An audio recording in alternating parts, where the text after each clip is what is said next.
नमस्कार प्रिय दर्शकों, मैं प्रियंका आप सभी लोगों का अभिनंदन करती हूँ। कैसे हैं आप लोग दर्शकों? आज हम आपको बताएंगे कि आपकी जन्म कुंडली में केंद्रुम दोष यदि है तो उसे क्या फल मिलते हैं और केंद्रुम दोष कैसे बनता है और इसके दुष्प्रभावों से बचने के उपाय क्या हैं।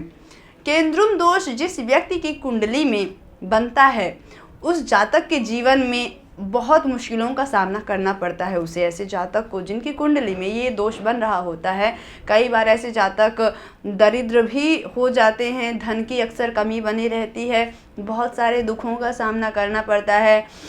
कई बार ऐसा होता है कि जातक बहुत ज़्यादा कर्जे में डूब जाता है, कर्जदार बन जाता है, कुछ ऐसे कार्य हो जाते हैं जिसका भुगतान उसे बाद में भुगतना पड़ता है। कार्य क्षेत्र में कई बार अधिक मेहनत, अधिक संघर्ष करने पर भी अच्छी सफलता नहीं मिलती है। ऐसे जातक अक्सर होता है कि बहुत लोगों की हेल्प करते हैं, सहयोग करते हैं, लेकिन उन्हें वो हेल्प नहीं मिल पाती है, अपनों का भी सहयोग नहीं मिल पाता है।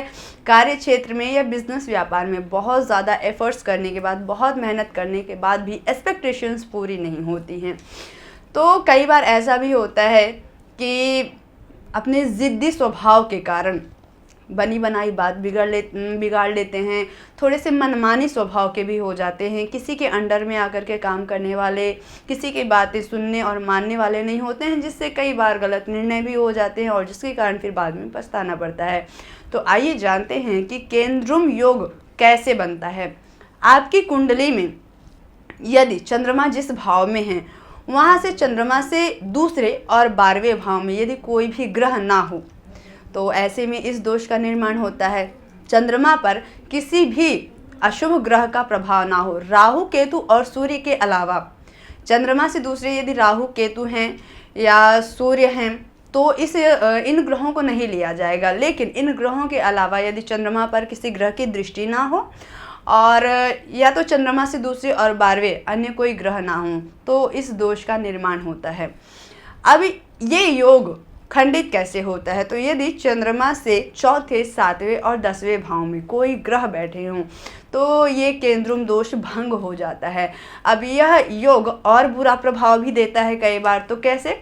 यदि चंद्रमा कुंडली के 6ठे, 8वें और 12वें भाव में स्थित हों तो ये योग बनता है और इसमें ये योग बहुत खराब फल देता है। 6ठे, 8वें और 12वें भाव में चंद्रमा वैसे ही अशुभ माने जाते हैं, अशुभ फल देते हैं।